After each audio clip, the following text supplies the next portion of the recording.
The red warning lights flashed across the command center as Jake Morrison stared at the massive display screen. Earth looked so peaceful from up here, blue and white and perfect.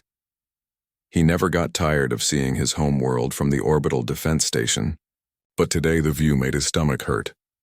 "Sir, incoming priority transmission from Kepler Station," said Lieutenant Danny Foster, his voice tight with worry. The young officer had been with the Earth Defense Command for only 2 years, but Jake had never heard him sound scared before. "Put it through," Jake said, straightening his uniform jacket. The main screen flickered, and suddenly he was looking at Admiral Zeftar, the Federation's military commander. The alien looked like a walking crystal tower, with blue light pulsing through his transparent body. When Zeftar spoke, his words came through a translator device that made his voice sound hollow.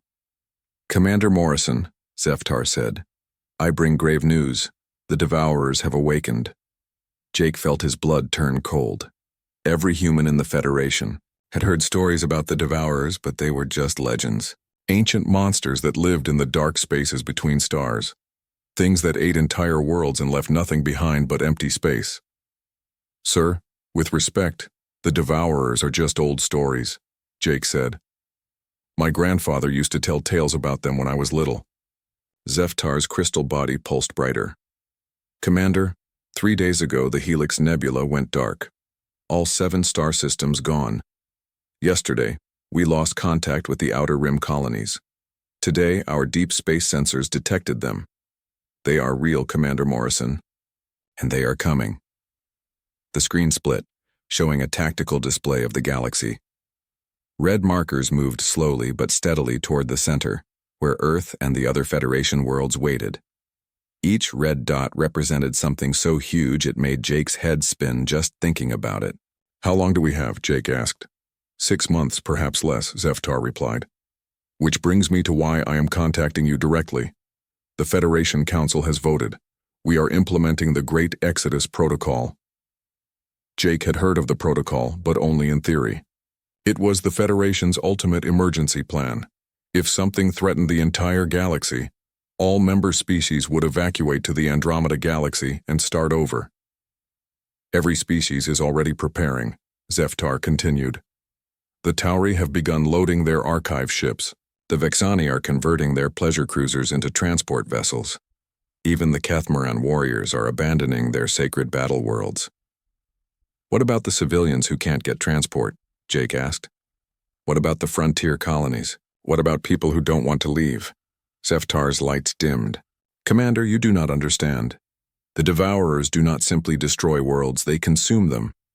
They eat the life force of every living thing, from the smallest bacteria to the largest creatures. They feed on the very essence of existence itself. Nothing survives them. Nothing." Jake looked around his command center. 23 humans worked at their stations, monitoring Earth's defenses. They had families down on the planet. Children, parents, friends. People who had never asked to be part of some cosmic horror story. "The Federation expects Earth to comply with the protocol," Zeftar said. "You have 72 hours to begin evacuation procedures. Transport ships are already being assigned to human space." "And if we refuse?" Jake asked. The alien's crystal body went completely dark for a moment. "Commander Morrison, in 10,000 years of Federation history, no species has ever refused the Great Exodus Protocol. To stay would be suicide." "Maybe," Jake said quietly. "But it would be our choice." After the transmission ended, Jake stood alone in the command center. Through the viewport, he could see Earth turning slowly below. The continents looked so small from up here, but he knew each one held billions of people living their lives. People who woke up this morning thinking their biggest problem was getting to work on time or what to cook for dinner. Danny Foster approached carefully. "Sir, what are your orders?" Jake thought about his daughter, Amy, who was studying marine biology at the university in New California. She was 22 years old and wanted to spend her life protecting Earth's oceans. He thought about his ex-wife, Maria, who ran a hospital in Buenos Aires and saved lives every day. He thought about his own parents, retired now and growing tomatoes in their backyard garden in Ohio. All of them would die if the Devourers came and humanity was still here. All of them would also die if humanity ran away and became refugees in another galaxy, slowly forgetting what it meant to be human. "Get me President Williams on the secure channel," Jake said, "and call an emergency meeting of the Defense Council. Every senior officer, every department head." "Sir, are we really going to consider staying?" Danny asked. Jake looked at the young officer. Danny had joined the service to protect Earth. That was what he had said in his application. Not to protect humanity's interest in the galaxy, not to advance human civilization among the stars, to protect Earth. "Danny, let me ask you something," Jake said. "If your family was trapped in a burning building, would you run away to save yourself? Or would you run into the fire to save them?" Danny didn't hesitate. "I'd run into the fire, sir, even if everyone told you it was impossible, even if everyone said you were crazy." "Yes, sir," Jake nodded. "Then you understand why we're not leaving." The command center buzzed with activity as officers prepared for the emergency meeting. Jake watched his people work, saw the determination in their faces. Humans had always been stubborn. It was probably their worst trait and their best one at the same time. Outside the viewport, Earth continued its ancient rotation. Somewhere down there, children were playing in parks. Farmers were tending their crops. Scientists were making discoveries. Artists were creating beauty. Jake Morrison had spent his entire career protecting those people. He wasn't about to stop now, even if it meant fighting monsters that existed only in nightmares. The red warning lights kept flashing, but Jake ignored them. He had work to do. The emergency meeting room in Geneva felt too small for such a big decision. President Kate Williams sat at the head of the long table, looking at the faces of humanity's leaders. Some looked scared. Others looked angry. All of them looked tired. Admiral Ben Rodriguez had flown in from Mars Command just 2 hours ago. His uniform was wrinkled and his gray hair stuck up in odd places. He had been Jake Morrison's mentor once, back when Jake was just a young pilot with too much attitude and not enough sense. "The numbers don't lie," Ben said, pointing to the holographic display floating above the table. "Every simulation we run ends the same way. If we stay and fight these devourers, we lose. Not just lose a battle or lose a war. We lose everything." Dr. Amanda Sullivan pushed her glasses up her nose and leaned forward. She had spent the last 20 years studying alien life forms, and she knew more about xenobiology than almost anyone in human space. "Admiral Rodriguez is right about the simulations, but he's missing something important." "Which is what, Doctor?" asked President Williams. Amanda touched a control and the display changed to show a cross-section view of a devourer. The thing looked like a nightmare made of tentacles and teeth and empty space. "These creatures don't exist completely in our dimension. They phase in and out of normal space-time. That's how they consume entire worlds so quickly. They eat the dimensional foundation that reality sits on." General Chris Parker, Earth's highest-ranking military officer, shook his head. "Doctor, I respect your expertise, but how does that help us? If they can phase between dimensions, our weapons can't hurt them." "That's where you're wrong," Amanda said quietly. She changed the display again. Now it showed a human brain, with strange energy patterns flowing around it. "Human consciousness is unique in the galaxy. Most alien species evolved as hive minds or energy beings. Their thoughts exist purely in normal space. But humans dream. We imagine. We create art and music and stories that have never existed before." President Williams frowned. "Doctor, what does dreaming have to do with fighting cosmic monsters?" "Everything," Amanda said. "Human consciousness exists partially outside normal spacetime. Every time we dream, every time we imagine something new, part of our minds touches other dimensions. That's why humans developed science fiction before we developed space travel.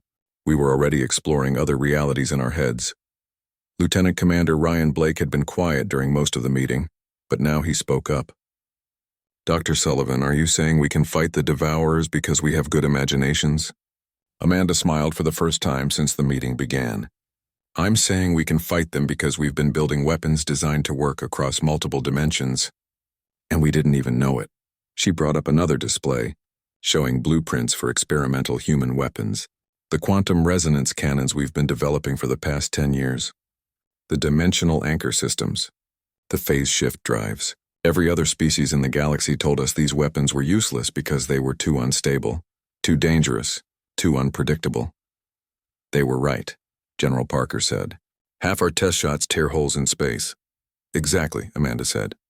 We built weapons that can hurt things that don't exist completely in our reality. We built them by accident because humans are crazy enough to try impossible things just to see what happens. The room fell silent.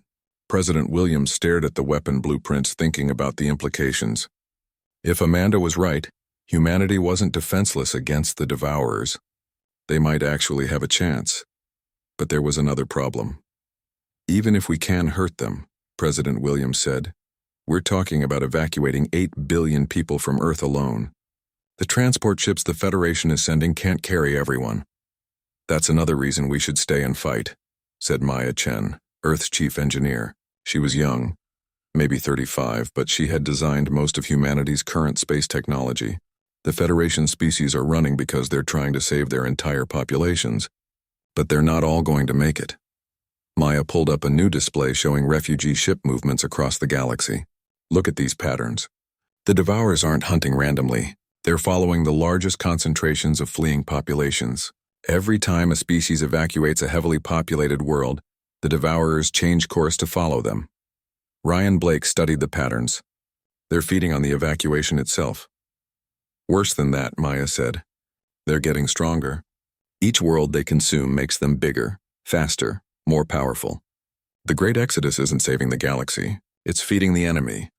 Admiral Rodriguez leaned back in his chair. He looked older than his 67 years. So we're saying that running away makes the problem worse, and staying to fight gives us a chance to actually hurt these things. That's exactly what we're saying, Amanda replied. President Williams looked around the table at her advisors.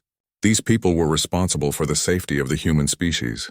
Whatever decision they made in this room would determine whether humanity survived or died. What about the other species? She asked. If we stay and fight, we'll be alone.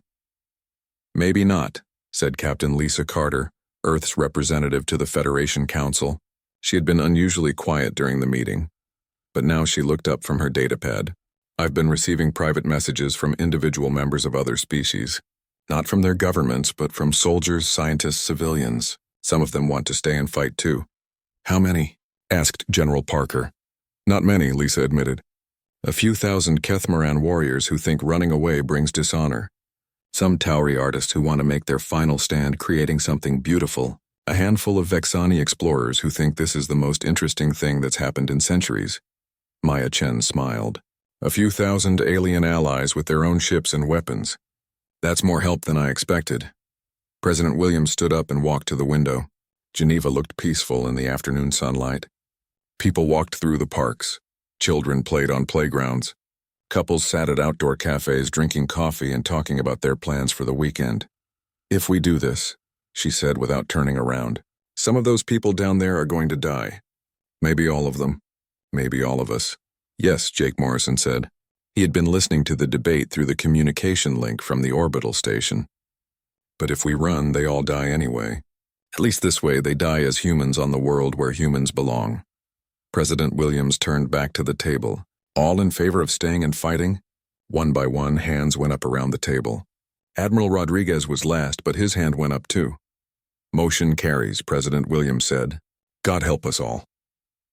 Outside the window, the sun was setting over Earth. Tomorrow, the real work would begin.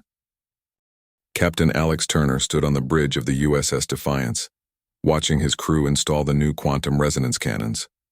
The weapons looked wrong somehow, like they didn't belong in normal space.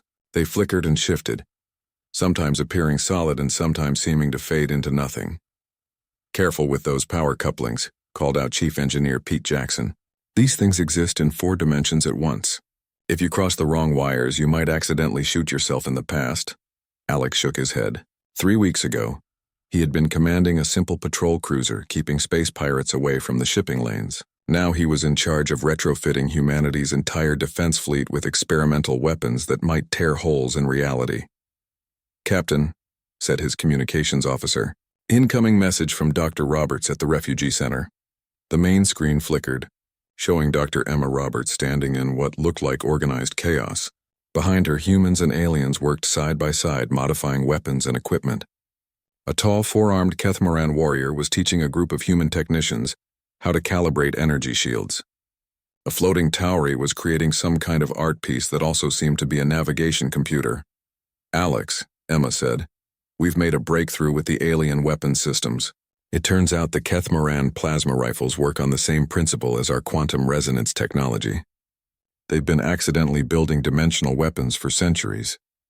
On the screen behind Emma, a young Kethmaran warrior named Thexmol was demonstrating his rifle to a group of amazed human engineers. When he fired it, the energy beam seemed to bend through space in impossible ways. "The towery have been even more helpful," Emma continued. "Their art isn't just decoration. They've been unconsciously creating dimensional maps for thousands of years. Every painting, every sculpture, every song they make shows the structure of folded space-time." Alex watched as one of the floating, jellyfish-like towery projected a beautiful light pattern into the air. To human eyes, it looked like abstract art. But according to the computer analysis running below the image, it was actually a perfect map of how space folded around a black hole. "How many aliens stayed to help?" Alex asked. "More than we expected," Emma said. "About 15,000 Kethmaran warriors, 3,000 towery artists, and maybe 500 Vexani scientists. They're calling themselves the Last Stand Coalition." Alex felt a warmth in his chest. Humans weren't completely alone after all. "What about our own preparations?" he asked. Emma's expression grew more serious. "That's the hard part.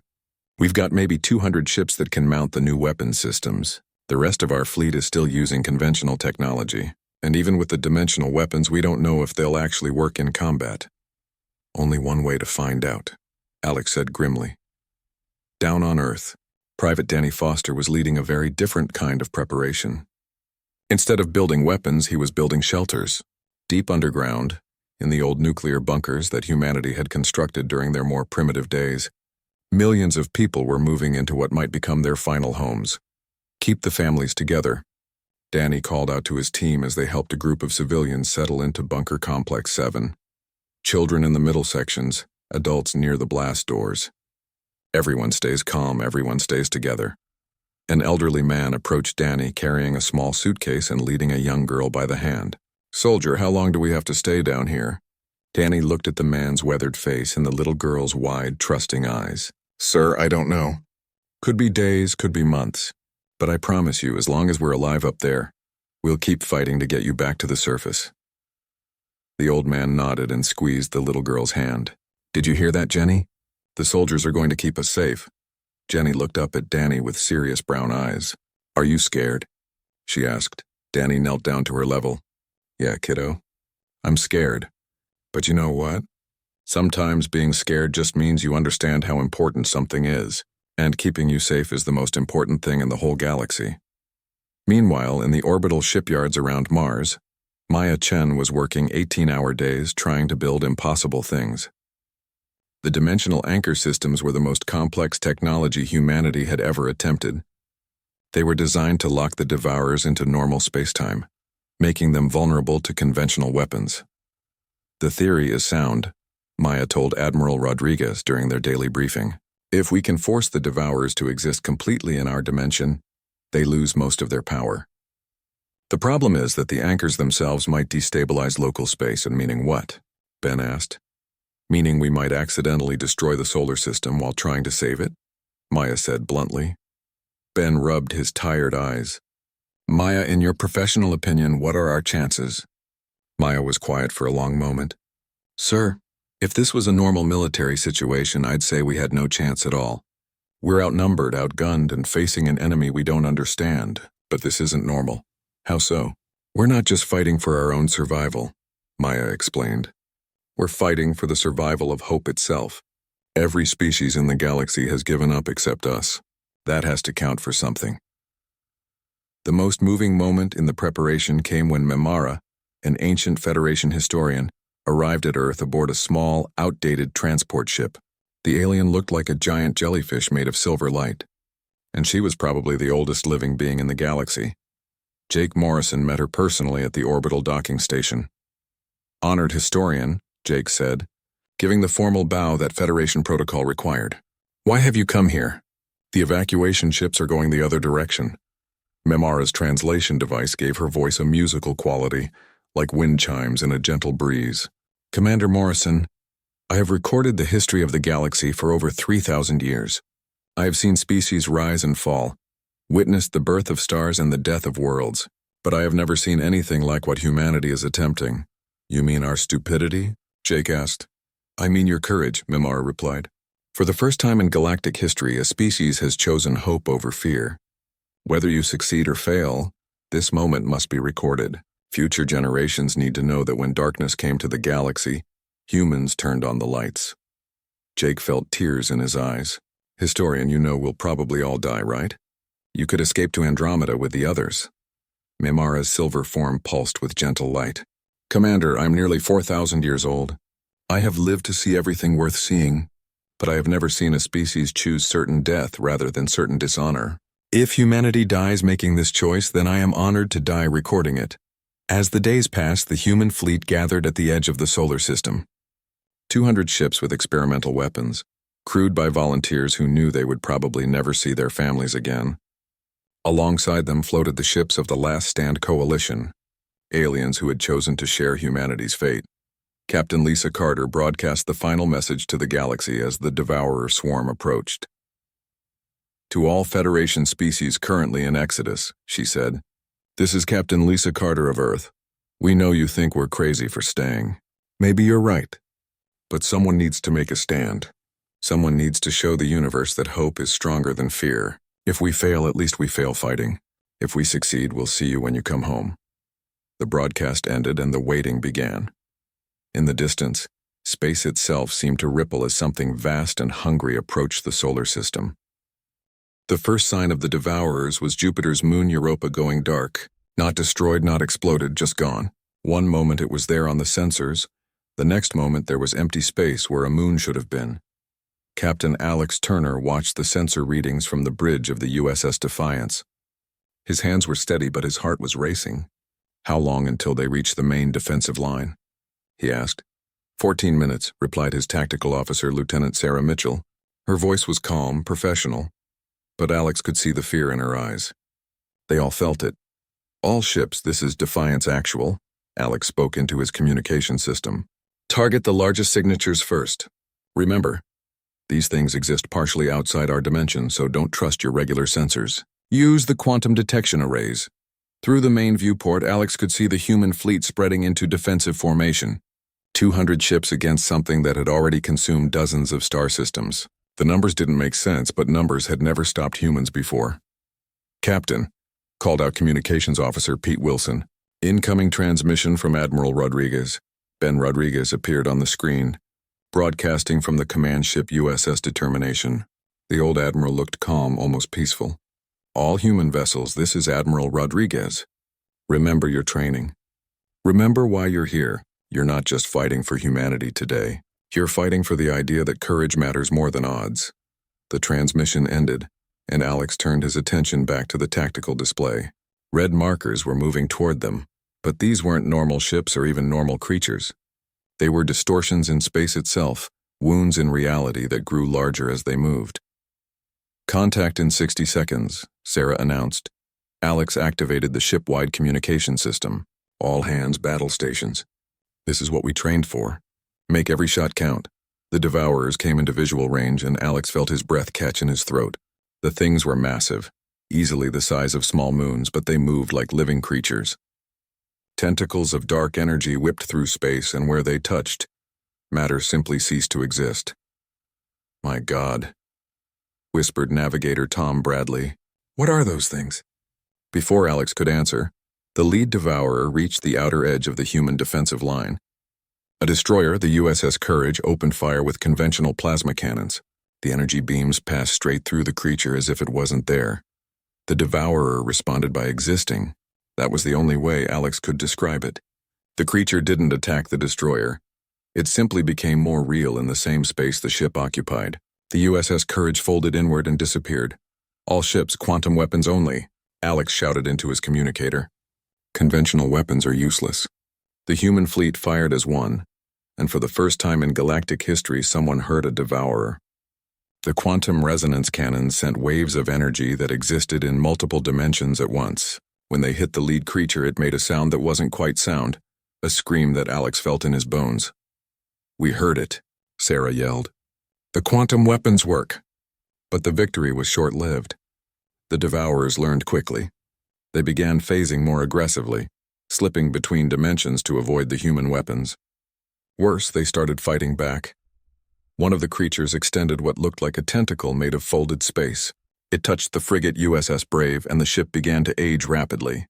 In seconds, the hull corroded, the crew died of old age, and the vessel crumbled into dust. "They're using time as a weapon," Maya Chen reported from the engineering ship USS Innovation. "They can accelerate entropy in local space."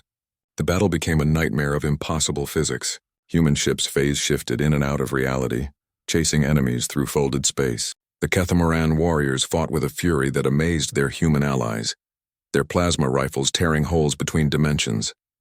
The Tauri created patterns of light that somehow confused the Devourer's senses, but they were losing. For every Devourer they wounded, two more appeared. The creatures were learning to fight in normal space while still keeping most of their mass in other dimensions. Lieutenant Commander Ryan Blake, commanding the science vessel USS Discovery, made the breakthrough that changed everything. His ship had been studying the Devourers during the battle, trying to understand how they existed across multiple dimensions. "Captain Turner," Ryan's voice crackled over the communication system, "I've figured out why we can hurt them." "Talk fast, Ryan," Alex replied, watching another human ship disappear into a fold in space-time. "It's not our weapons," Ryan said urgently. "It's our consciousness. Human awareness exists partially outside normal space-time. Every time we dream, every time we imagine something, we touch other dimensions. That's why the quantum weapons work for us but not for other species." Alex felt a crazy idea forming in his mind. "Ryan, what happens if a human consciousness makes direct contact with a devourer?" "I don't know," Ryan admitted. "But theoretically, if human awareness can exist in multiple dimensions, maybe we can fight them on their home ground." Alex looked around his bridge at his crew. Good people, brave people who had volunteered to fight impossible monsters to protect their families. "Ryan, I need you to lock onto the largest devourer and give me a direct phase shift course into its dimensional core." "Captain, that's suicide," Sarah protested. Alex smiled grimly. "Maybe, or maybe it's how we win." The USS Defiance began its final approach toward the largest devourer, a creature so vast it seemed to bend space around itself just by existing. Alex activated the dimensional anchor systems that Maya Chen had designed. If this worked, the anchor would lock both his ship and the creature into normal space long enough for him to make direct contact. "All hands, prepare for dimensional shift," Alex announced. "It's been an honor serving with you." The Defiance phased out of normal space and into the twisted reality where the Devourers lived. Alex felt his consciousness stretch across multiple dimensions, touching thoughts and dreams and nightmares that belonged to no human mind. And then he was inside the creature's awareness. The Devourer's mind was ancient, cold-filled with an emptiness that hurt to perceive. It had been consuming worlds for millions of years, feeding on the despair of fleeing civilizations. It knew only hunger and the satisfaction of extinguishing hope. But Alex brought something the creature had never experienced before: human stubbornness, the absolute refusal to give up, even when giving up made perfect sense. The Devourer tried to consume Alex's consciousness the way it had consumed countless worlds. But human awareness was different. Where other species fled when faced with the impossible, humans got angry. Where other minds broke when confronted with cosmic horror, human minds got creative. Alex thought about his daughter Lucy, who was studying to become a doctor. He thought about his wife Janet, who taught elementary school and believed every child could learn to read. He thought about every human who had ever looked at an impossible problem and said, "Let's try anyway." The Devourer's mind recoiled. It had never encountered a consciousness that fought back against despair itself. Alex detonated the quantum resonance bomb he had brought with him into the creature's dimensional core. The explosion existed across multiple realities at once, and the largest devourer died screaming across dimensions. As the USS Defiance disintegrated around him, Alex had just enough time to transmit his final message to the human fleet. "This is how we beat them," he said. "We don't let them make us afraid." The death of the largest devourer sent shockwaves across the battlefield. For the first time, the remaining creatures hesitated, Something had just killed their strongest member and they couldn't understand what. But Captain Lisa Carter understood. From the bridge of the diplomatic vessel USS Hope, she opened a channel to every ship in the human fleet. "All vessels, you heard Captain Turner," she said. "They feed on fear and despair. So let's give them something else. Let's give them hope." The human fleet regrouped and pressed their attack. But now they fought differently. Instead of trying to avoid the Devourer's reality-bending powers, they embraced them. Human consciousness, it turned out, was the one thing in the galaxy that could exist comfortably in multiple dimensions at once. The tide of battle began to turn. Admiral Ben Rodriguez stood in the ruins of his command center, watching through the broken viewport as Earth turned slowly below. The planet looked different now. Massive scars crossed the continents where Devourer tentacles had touched the surface. The oceans had changed color in places where reality had been temporarily unstable. But Earth was still there. Still blue and white and beautiful and alive. "Admiral, incoming transmission from across the galaxy," reported Communications Officer Janet Kelly. Her uniform was torn, and she had a bandage across her forehead, but she was still at her post. "Put it through," Ben said. The main screen flickered to life, showing dozens of alien faces. Tauri, Vexani, Keth Moran, and species Ben didn't even recognize. They were calling from the evacuation fleets that had fled toward Andromeda. "Admiral Rodriguez," said a Tauri commander whose name Ben couldn't pronounce. "We have been monitoring your battle. The quantum disturbances from the Devourer's deaths reached us even here. How is this possible?" Ben looked around at his battered command staff. Captain Lisa Carter was there, her diplomatic uniform replaced by a borrowed military jacket. Dr. Amanda Sullivan sat at a damaged console, still analyzing data from the battle. Maya Chen was covered in grease and engine coolant, but she was smiling. "Commander, it turns out that humans are too stupid to know when something is impossible," Ben said, "and sometimes that makes all the difference." The real story was more complicated, of course. When Captain Alex Turner had made his sacrifice, killing the largest devourer by direct mental contact, he had proven something important. The creatures weren't invincible. They could be hurt, and more importantly, they could be understood. Dr. Amanda Sullivan had been the first to realize what Alex's sacrifice meant. The Devourers aren't just cosmic predators, she had explained during the final battle. They're the embodiment of despair itself. They feed on the fear of fleeing civilizations. But human consciousness is different. We don't just feel hope, we create it.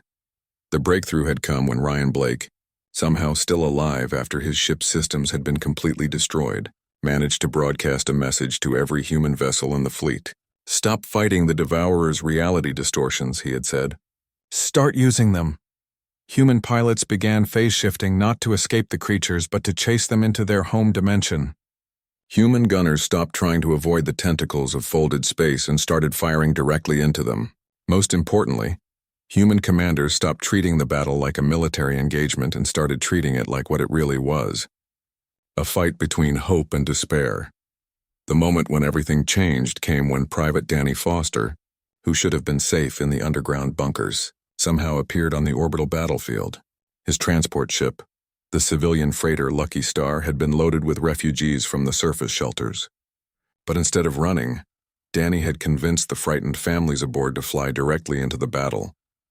"Admiral Rodriguez," Danny had broadcast to the fleet, "I've got 800 civilians up here, including about 200 kids. They all wanted to see the battle where humanity decided not to give up." Ben had been furious at the time. "Private Foster, get those civilians out of here immediately." But Danny had been right to bring them.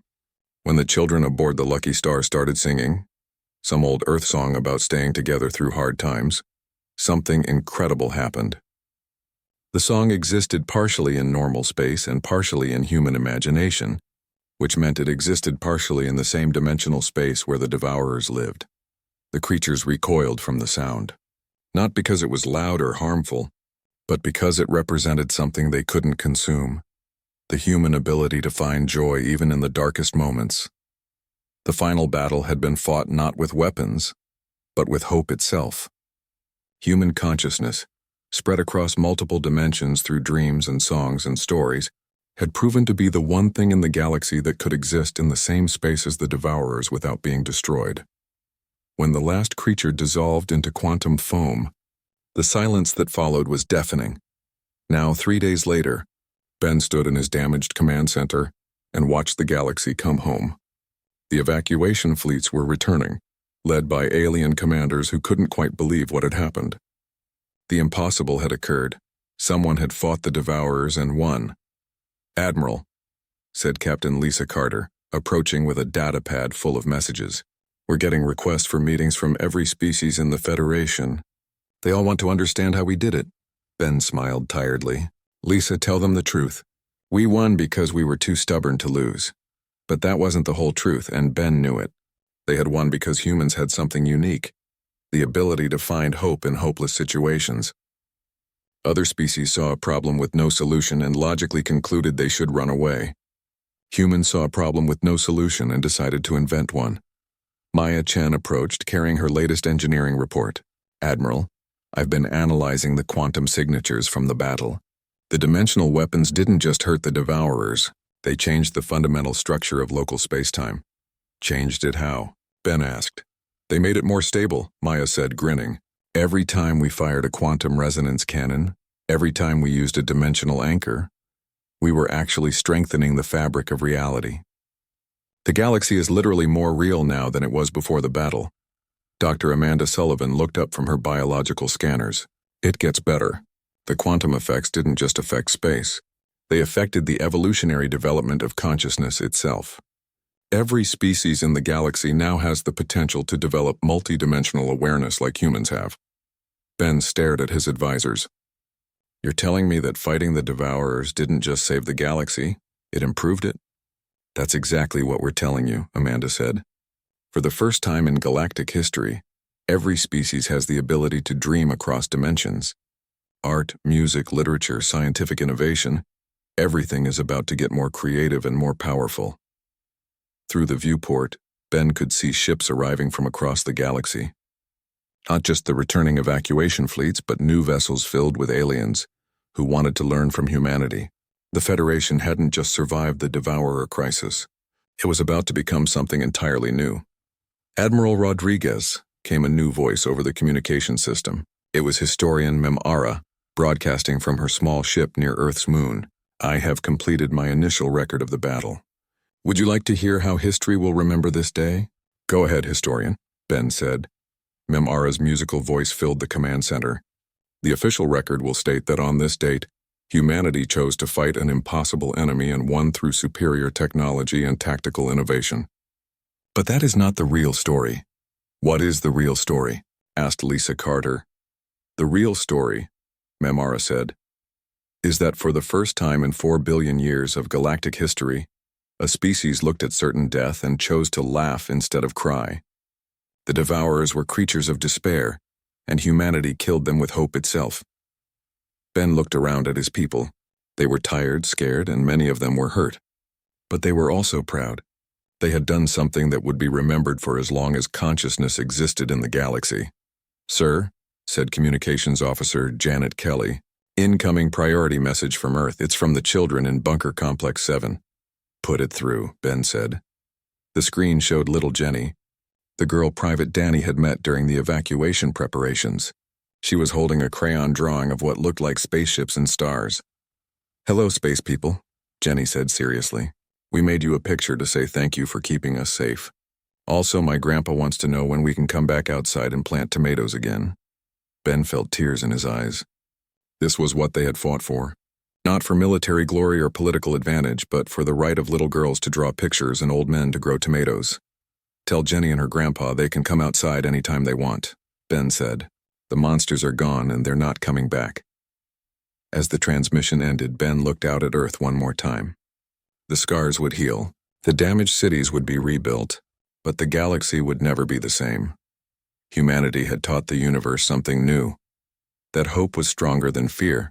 That courage was more powerful than despair, and that sometimes the best response to an impossible situation was to do it anyway. Outside the viewport, the first of the returning alien ships was requesting permission to dock. The real work was just beginning. There would be new alliances to build, new technologies to share, new dreams to explore across the dimensions. Ben Rodriguez, Admiral of the Human Defense Fleet and accidental savior of the galaxy, smiled and got back to work.